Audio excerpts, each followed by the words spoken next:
नमस्कार साथियों, आज हम निषाद वंश की उत्पत्ति पर चर्चा करेंगे और इस चर्चा को साक्ष्य के रूप में हम बाबा साहब की किताबों को आपके सामने प्रस्तुत करेंगे वीडियो के अंत में।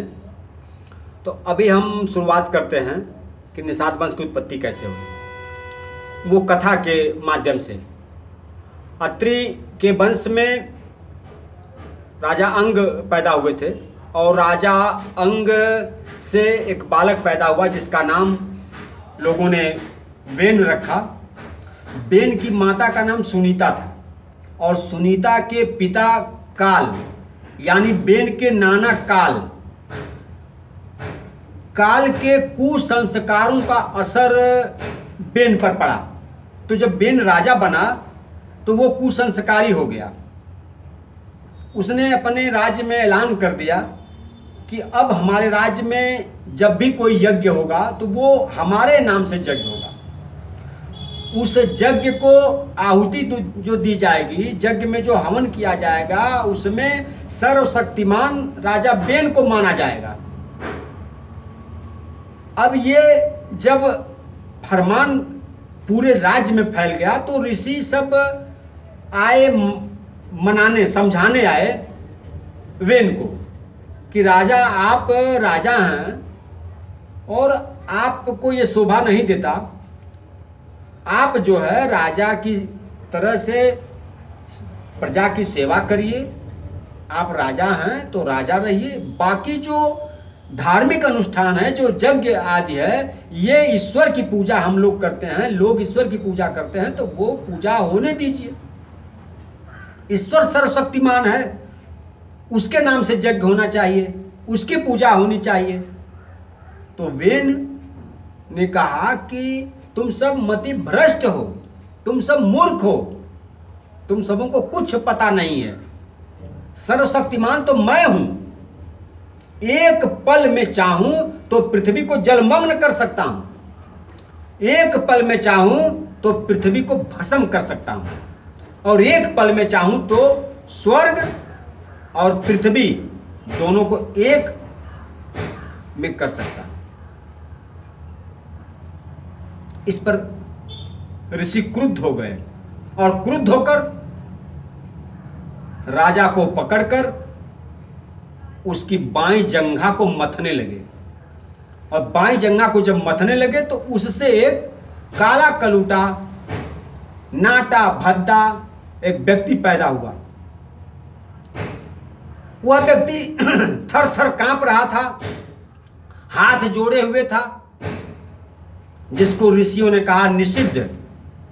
और आप निषिद्ध का अर्थ समझते हैं। कहीं भी जाएंगे कहीं ना कहीं आपको लिखा मिल जाएगा प्रवेश निषिद्ध, अर्थात ये वर्जित है, ये एरिया वर्जित है, इसमें जाना नहीं है। नहीं तो अंग्रेजी में लिखा रहेगा नो एंट्री। तो निषिद्ध शब्द ही कालांतर में निषाद बना, जिससे धीवर मछुआरों की उत्पत्ति मिलती है। यानी जो राजा बेन के पाप से पैदा हुआ, जो काल के कुसंस्कारों से बेन और बेन के पाप से निषाद पैदा हुआ, उसी निषाद के वंश से धीवर मछुआरों का वंश चला। वो ब्राह्मणों ने या वेदों ने उसे नीच बताया कि यह राजा बेन के अंदर जो कमियां थी वो सारी कमियों को लेकर यह व्यक्ति पैदा हुआ है, इसलिए ये निषिद्ध है। अब साथियों, बाबा साहब की दो किताब है। एक किताब में बाबा साहब अगर इस बात को कहते, इसी घटना को बाबा साहब ने दो जगह, खंड 10 में पृष्ठ 98 पर और खंड 13 में पृष्ठ 122 पर, इस कथा को बाबा साहब ने बड़ा ही विस्तार से इसका वर्णन किया। अब कभी बाबा साहब के दोस्त शाम को बैठते और कहते कि बाबा साहब कोई एक कथा सुनाइए, तो अगर बाबा साहब इस निषाद की उत्पत्ति के बारे में एक कथा कह देते एक बार, तो मैं कहता कि चलिए ठीक है, गांव में शाम को चौपाल पे बैठे रहे होंगे, 4-5 दोस्त मिले होंगे, कह दिए होंगे कि बाबा साहब को एक कहानी कही, तो बाबा साहब इसी निषाद की उत्पत्ति के बारे में कह दिए। लेकिन मित्रों, एक बार नहीं, बाबा साहब 2 बार कहे हैं। एक बार सछूत और अछूत, अस्पृश्य और अस्पृश्य पर वर्णन करते हुए एक बार कहते हैं, और दूसरी बार ब्राह्मण और शूद्र पर जब वो वर्णन करते हैं तब भी उन्होंने इसी कथा को वहां भी इसी कथा पर उन्होंने वर्णन किया है। अब आपको विचार करना है कि आखिर इस कथा में ऐसा क्या रहस्य है कि बाबा साहब को 2 बार इसी बात को 2 बार कहना पड़ा है। तो ये जान लीजिए कि बाबा साहब बहुत ही चालाक और दुनिया के बहुत ही बुद्धिमान व्यक्ति थे। बाबा साहब को जब आरक्षण लेना था, बाबा साहब को 1942 में जब मंत्री पद लेना था अंग्रेजों से, तो उन्हें दिखाना था कि इस देश में 2 तरह के लोग होते हैं, एक शासक होते हैं और एक शासित जाति होती है। जिसको शासक जातियां सताती हैं, उपेक्षित करती हैं, उसको बेइज्जत करती हैं, वो ठीक ठाक से मनुष्य है भी तब भी उसे अपमानित किया जाता है। जैसे कि बाबा साहब इस बात को जानते थे कि कोई भी दुनिया का व्यक्ति जांग मथने से पैदा नहीं हो सकता है। ये कोरी बकवास और मन गढ़ंत ये कथा है। लेकिन बाबा साहब उसको सबूत के तौर पे लाते हैं कि यह देखिए, इस देश की एक ऐसी जाति है जिसको यहाँ के बड़ी शासक जातियों ने इतना पददलित, इतना नीच बताया है कि एक व्यक्ति के अंदर जो पाप था, उसके अंदर जो कुसंस्कार था, अधार्मिक का भाव था, वो सारा निचोड़ करके एक नीच व्यक्ति पैदा हुआ है जिसे लोग निषाद कहते हैं।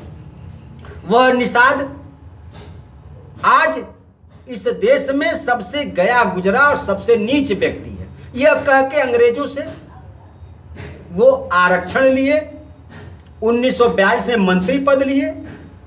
तो 2 नहीं, अगर वो अपने जीवन काल में जो 21 खंड है, ये 21 खंड में जो उन्होंने सबूत दिया है अंग्रेजों से के सामने अपने आरक्षण को लेने के लिए, अगर वो 100 सबूत दिए हैं तो 100 सबूत में 90 सबूत वो निषादों के नाम पे दिए हैं कि निषादों को ये किया गया, निषादों को नीच बताया गया, निषादों को वर्णशंकर बताया गया। अभी हमने एक वीडियो डाला था जिसमें निषाद को बाबा साहब ने बताया कि ये वर्णशंकर जाति है। तो उस पर हमारे कुछ मित्रों ने कटाक्ष भी किया कि बाबा साहब ने अगर निषाद को नीच बताया तो आप भी नीच बता रहे हैं। साथियों, मैं कहना चाहता हूं आपसे कि ये सारे वीडियो डालने के पीछे मेरा एक मकसद है कि उस जमाने में, अंग्रेजों के जमाने में बाबा साहब जैसा चालाक कोई व्यक्ति नहीं था जो उस विषम परिस्थिति में लड़ करके आरक्षण ले लिया हो। और अगर वो कहते कि ब्राह्मण और यहाँ की शासक जातियां नीचे वाली जातियों को बहुत सताती, केवल मौखिक कहते, कोई सबूत नहीं देते, तो शायद अंग्रेज उनकी बात पर विश्वास नहीं करते। इसलिए बाबा साहब अपने सभी खंडों में सबूत दिए, और वो सबूत वेदों से। जैसे आज आपके घर में रामायण होगा, आप डेली वाचन करते हैं, कभी कभी हर कीर्तन भी कहवाते हैं 24 घंटा का। तो उसमें है ना एक जगह प्रसंग कि भरत और वशिष्ठ जब जा रहे हैं राम से मिलने, तो वशिष्ठ कह रहे हैं कि ये व्यक्ति जो बैठा है सामने चेयर पे, ये जो बैठा है सिंहासन पे, लोक वेद सब भांति नीचा, जा सुछा छुईले सींचा। है भरत, ये लोक और वेद सब भांति से नीच है, अगर तुम इसकी छाया छुओगे तो तुम्हें स्नान करना पड़ेगा।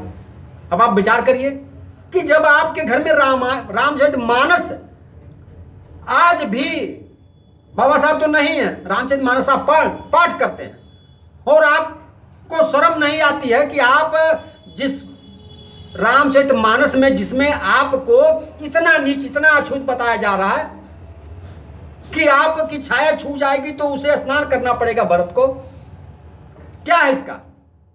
तो बाबा साहब ने सारे सबूतों को अंग्रेजों के सामने रखा कि हिंदुस्तान की जो मूल निवासी जाति है, जज सुप्रीम कोर्ट का भी तो आदेश आया था आपके पक्ष में।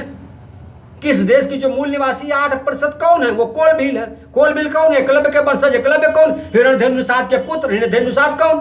वही आदि पुरुष निषाद, जो राजा बेन के पापों से पैदा हुआ निषाद। उसी वजह से तो द्रोणाचार्य ने एकलव्य को शिक्षा नहीं दिया। तो ये सारा सबूत बाबा साहब अंग्रेजों के सामने लाए, और अंग्रेज इस सबूत को सत्य मानकर कि वास्तव में ब्राह्मणों ने निषाद के साथ इतनी बड़ी नाइंसाफी किया है, ये वास्तव में आरक्षण के हकदार हैं। बाबा साहब इसी बात को कह करके आरक्षण लिए।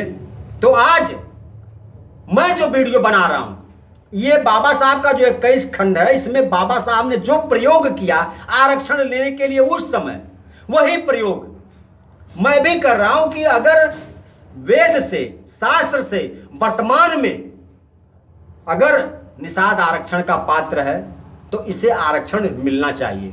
आइए हम बाबा साहब की किताबों को देखें। ये खंड 13 है, इसमें पृष्ठ 122 पर बाबा साहब ने उसी घटना को लिखा तो बहुत, लेकिन मैं केवल आपको कोशिश करूंगा कि केवल एक दो बात ही पढ़ के सुनाऊं। जैसे, यह पुत्र अपने मातृवंश के कारण अपना कर्तव्य छोड़कर अतिकामी और विलासी बन गया। मातृ मतलब अपने नाना के कुसंस्कारों से ऐसा हो गया, विलासी बन गया। वह वेद को नहीं मानता। उसके राज्य में लोग धर्म ग्रंथ नहीं पढ़ते थे और यज्ञ नहीं होता था। उसने आज्ञा दी थी कि यदि कोई यज्ञ करे तो मेरे नाम से और मेरे हेतु करे। तब ऋषि लोग क्रुद्ध हो गए। उन लोगों ने बेल को पकड़कर उसकी वाम जंघा का मंथन किया। उससे एक काले रंग का नाटा पुरुष पैदा हुआ और हाथ जोड़कर खड़ा हो गया। अत्रि ने उसे क्रुद्ध होता देखकर बैठने के लिए कहा। उसी से निषाद वंश पैदा हुआ। यह खंड 13। अब हम आपको यही बात खंड 10 में भी दिखा रहे हैं, पृष्ठ 98 पर।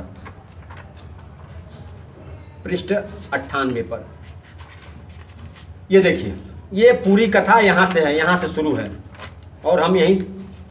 उसने ऋषियों का उपहास करते हुए उनको उत्तर दिया, मेरे सिवा और कौन है जो कर्तव्य का विधान करता है? मुझे किसकी आज्ञा का पालन करना चाहिए? अर्थात मैं बड़ा हूं तो मुझे तो किसी की आज्ञा नहीं माननी है।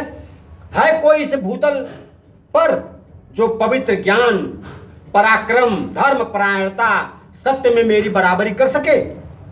ऋषिगण क्रुद्ध हो उठे और उन्होंने उस उत्पाती तथा कलह प्रिय राजा को दबोच लिया और उसकी बाईं जंघा का मर्दन किया।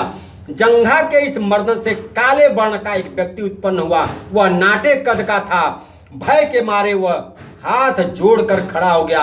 अत्रि ने उसे भयातुर देखकर उससे कहा, निषिद्ध, बैठ जाओ। वह व्यक्ति निषादों की जात का संस्थापक बना। वह धीवरों, मछुआरों का जनक भी बना, जो बेन के पाप से पैदा हुआ था। अब आप सोचिए कि एक किताब फिर दूसरी किताब, आखिर ऐसा इसमें क्या रहस्य है? तो रहस्य सिर्फ इतना है कि बाबा साहब केवल मौखिक बार बार कहते कि इन जातियों के साथ अत्याचार हो रहा, इन जातियों के साथ अत्याचार हो रहा, तो आरक्षण नहीं मिलता। आरक्षण मिला इसी निषादों की बदौलत। अगर 100 उदाहरण है तो 90 उदाहरण बाबा साहब इसी निषादों को आगे रख करके अंग्रेजों को अपने बस में किए थे, अपनी बात से प्रभावित किए थे। साथियों, ठीक उसी तरह, जबकि ऐसा कुछ है नहीं, बाबा साहब जानते थे इस बात को कि कोई भी बालक जांग मथने से पैदा नहीं हो सकता। ये कोरी बकवास है, असत्य, एकदम मनगढ़ंत है।